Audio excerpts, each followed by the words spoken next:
Sir, क्या कहना चाहेंगे? राहुल गांधी जी आज बिहार में यात्रा करके आए, जिसका मोटिव उन्होंने रखा कि पलायन छोड़ो, रोजगार दो यात्रा। क्या लग रहा है उनकी यात्रा बिहार चुनाव में कहीं ना कहीं सक्सेसफुल होती हुई साबित होगी? देखिए, प्रतीकात्मक तौर पे कोई भी यात्रा अगर देश में होती है उसमें गंभीरता तब उत्पन्न होती है। अभी राहुल गांधी जी कांग्रेस के वरिष्ठतम नेता हैं और कांग्रेस की देश में कई राज्यों में सरकारें हैं। हिमाचल प्रदेश में है, कर्नाटक में है, तेलंगाना में है। तो इन राज्यों में यदि वो रोज़गार की स्थिति इम्प्रूव कर देते हैं, और वो ऐसा नहीं है कि अगर आप एम्प्लॉयमेंट देंगे तो वो ऑन पेपर होगा, डेटा होगा, और वो अगर आप एज ए सैम्पल दूसरे प्रदेश में कहेंगे कि देखिए जी, हम जो हिमाचल में थे, इतने समय से हम सरकार में थे, हमने रोज़गार पहले ये था और हमने ये किया, वही तेलंगाना में किया, वही कर्नाटक में किया। अगर ऐसा आप करेंगे तब तो जाहिर सी बात है अधिक प्रभावशाली होगा आपका कदम। बजाय उसके पैदल चलने से क्या होगा? रोज़गार मिल जाएगा क्या?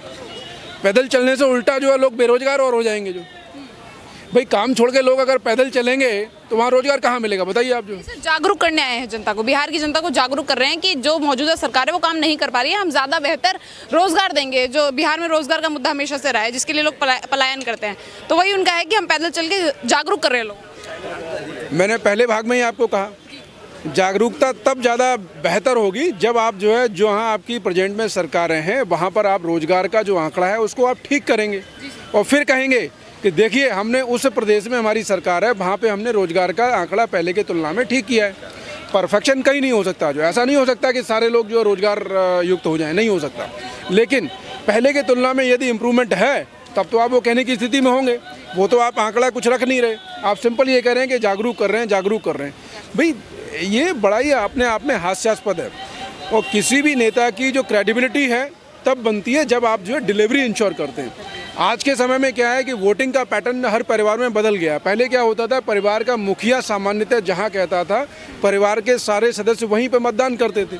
आज आप सारे अलग अलग परिवारों में देखते हैं, युवा, माताएं या तमाम जो लोग हैं वो अलग अलग अपने फैसले लेते हैं। ये अच्छा है, लोकतंत्र यही तो है। मान लीजिए मुझे अपने परिवार में या मेरी बहन को या मेरी पत्नी को या मेरे अन्य महिला साथियों को ये लगता है कि उनकी समझ से कोई अन्य दल अच्छा है, तो उनको स्वतंत्रता है। किसी मुखिया का ये अधिकार तो नहीं कि वो जो कहे कि नहीं है सबको यहीं पर मोहर लगानी है।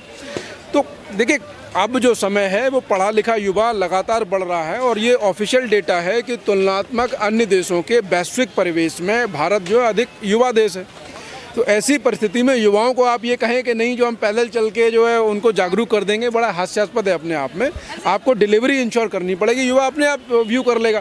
भाई इतने बड़ी संख्या में स्मार्टफोन्स हैं, वो व्यू कर सकते हैं ना कि हिमाचल में एम्प्लॉयमेंट की क्या स्थिति है, या कर्नाटका में क्या है, या तेलंगाना में क्या है।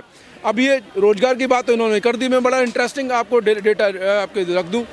पिछले दिनों ये सामान्यतः न्यूज़ में आ रहा था कि हिमाचल सरकार के पास जो है सरकारी कर्मचारियों को समय पर वेतन देने के लिए फंड क्राइसिस जो पैदा हो गई।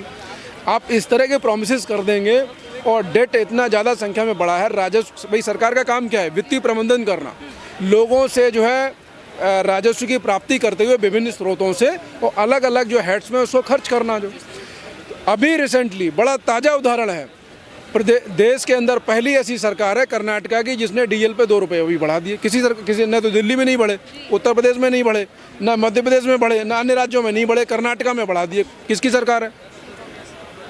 तो अब राहुल जी किस तरह जागरूक कर रहे हैं वो मेरी तो समझ से परे है। मुद्दा वो हमेशा से लेकर चलते हैं कि जातीय जनगणना कराऊंगा, चाहे वो लोकसभा इलेक्शन हो, विधानसभा हो, हमेशा से उनका ये रहा है कि मैं जातीय जनगणना कराऊंगा जैसे ही सत्ता में आऊँगा। क्या इसके पीछे का कारण देखते हैं आप? क्यों राहुल गांधी जी जातीय जनगणना के इतना पीछे पड़े हुए हैं?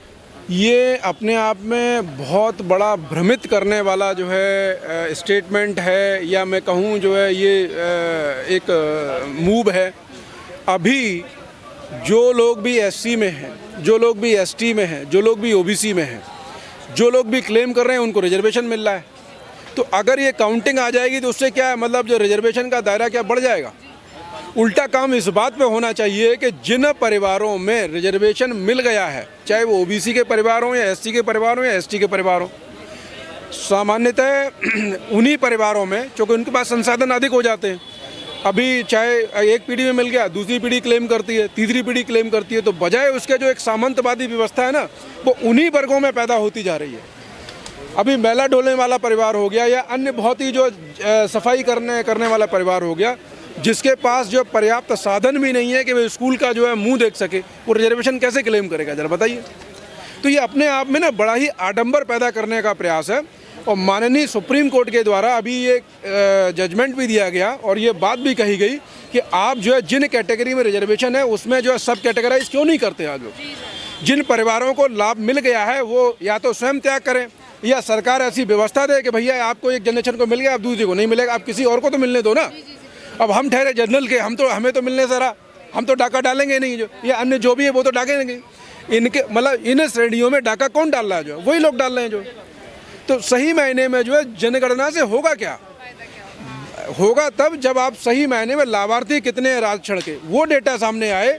उससे क्या होगा कि इस परिवार का 3 पीढ़ी से लगातार ये लाभ ले रहा है। और एक कमीशन की रिपोर्ट अभी आने वाले समय में आने वाली है, बड़ा इंटरेस्टिंग रिपोर्ट है। वो रिपोर्ट क्या कहती है कि आरक्षण का लाभ 4 दबंग जो बड़ी जातियां हैं, मैं उनका नाम नहीं लेना चाहूँगा, सबसे ज़्यादा लाभान्वित वही है, 75% से ज़्यादा। तो बाकी कितनी संख्या में जातियां हैं जो अगर नाम लो तो मतलब हजारों जातियां हैं। सर, हमेशा की तरह राहुल गांधी ने पटना में भी अपने भाषण में कहा कि इस देश को कंट्रोल कर रहे हैं 10-12 बड़े बड़े उद्योगपति, जिसमें से वो अंबानी अडानी का नाम हमेशा से लेते हैं। तो बिहार चुनाव में भी उन्होंने उनका नाम लिया और कहा कि मेरा मेन मकसद है कि उन लोगों के हाथों से सत्ता लेकर के गरीब मतलब जो है जो भी प्रॉफिट उनको होता है वो उन लोगों को ना होकर आम जनता गरीब लोगों तक जाए।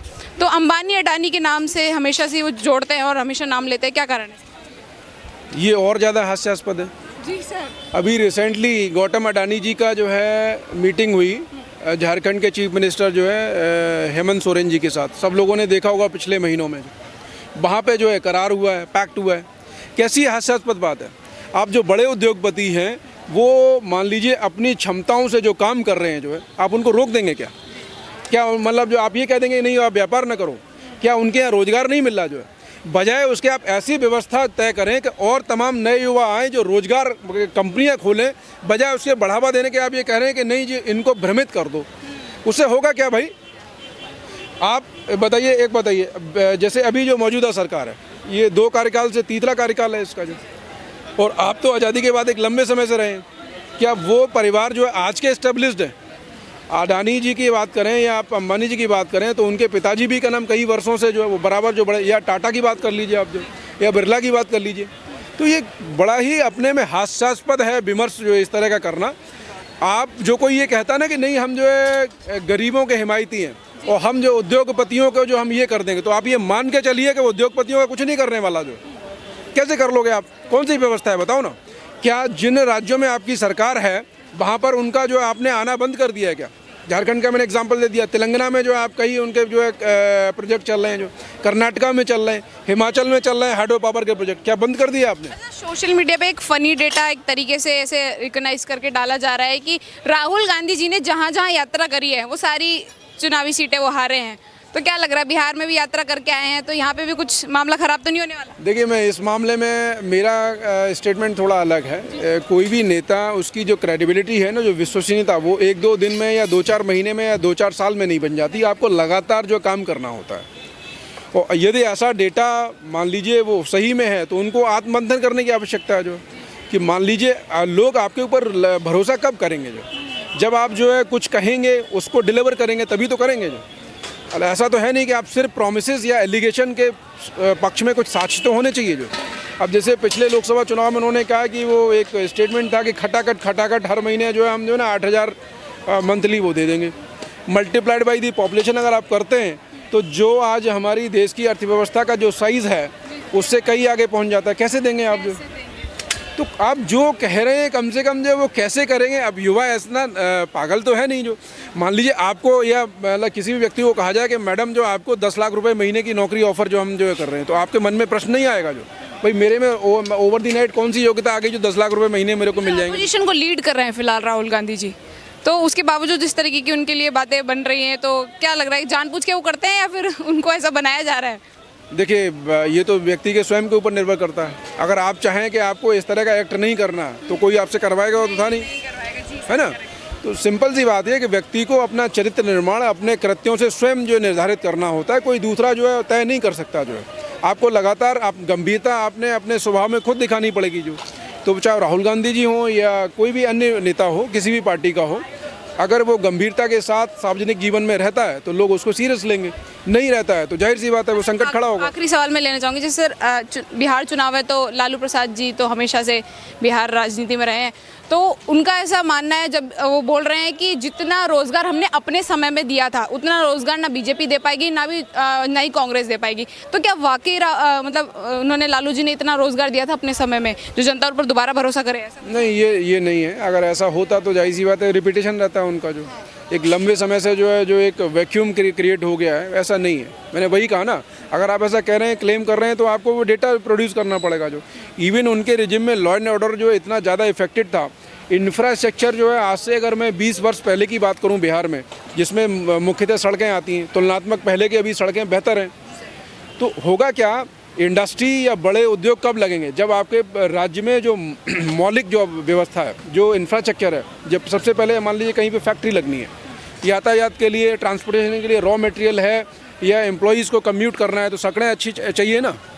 तो बिहार, ये विडम्बना है, इतना पिछड़ा जो है पायदान पर भी बना हुआ है, लेकिन इंफ्रास्ट्रक्चर पर पहले की तुलना में अच्छा काम हो रहा है। और यदि इसी तरह से अगर वो स्पीड अप रहता है तो संभवतः ये उम्मीद करनी चाहिए आने वाले समय में जो रेट ऑफ अट्रिशन है, जो पलायन है, उस पर लगाम लगेगी। क्या बिहार की जो इस बार जो मतलब रिजल्ट्स होने वाले हैं, मतलब अभी तो इलेक्शंस में अभी काफ़ी दिन है, तो क्या जनता बदलाव चाह रही है या इस बार भी रिपीट होंगे नीतीश जी और भारी बहुमत से रिपीट होंगे? क्या ऐसा कुछ है? अगर मैं आकलन की बात करूं तो आज की परिस्थितियां ऐसी लगती तो नहीं कि किसी तरह से बदलाव की कोई इस तरह की स्थिति पैदा हो रही है। नहीं, ऐसी स्थिति पैदा हो रही है मुझे लगता नहीं है, क्योंकि ऑपोजिशन वीक तो नहीं लग रहा है सर यहाँ पे? हाँ, कंपैरेटिवली वीक है वो इसलिए क्योंकि देखिए क्रेडिबिलिटी आपकी, मैंने वही कहा ना, क्रेडिबिलिटी, लोग आपके ऊपर भरोसा कब करेंगे? जब आपने कुछ जो है डिलीवर किया हो और आपका ट्रैक रिकॉर्ड क्या है, तो वो कहीं ना कहीं आपकी डिलीवरी पे डिपेंड करता है। तो लोगों को ये सोचते हैं कि अगर मान लीजिए हम जो है इनको अगर हम विस्थापित करते हैं, तो विकल्प के तौर पर अगर इनको लाते हैं तो लॉ एंड ऑर्डर क्या वही पोजीशन तो नहीं हो जाएगी, या किस तरह से मतलब जो है चीज़ें जो है बदलेंगी, तो लोगों के दिमाग में ही आता है। तो आजकल मैंने वही कहा ना, हर परिवार में पढ़ा लिखा युवा एक अच्छी संख्या में है, तो वो सुनता सबकी है और आत्ममंथन करता है, विवेचना करता है कि हाँ, और ये होना भी चाहिए। मैं सबसे वही कहता हूँ कि देखिए, न कोई जाति के आधार पर चीज़ें तय होती हैं, न धर्म के आधार पर तय होती हैं, सिर्फ और सिर्फ आपकी आर्थिक स्थिति के आधार पर तय होती हैं। मुलायम सिंह यादव के परिवार में अगर कोई ये चाहे कि एक सामान्य जो है परिवार की, यादव परिवार की बेटी कोई अगर शादी हो जाएगी, नहीं हो सकती। जो लालू प्रसाद यादव के परिवार में हो जाए वो नहीं हो सकती। जो वही जो अन्य किसी ब्राह्मण परिवार में हो जाए वो नहीं हो सकती। जो तो एक ही मतलब मुद्दा है, वो ये है कि अगर आर्थिक तौर पे यदि आप जो है सही स्थिति है आपकी, तो आपका स्वागत होगा, नहीं तो आप किसी भी जात के ठहरे, किसी भी धर्म के ठहरे, कोई पूछने वाला नहीं है। बहुत बहुत धन्यवाद सर।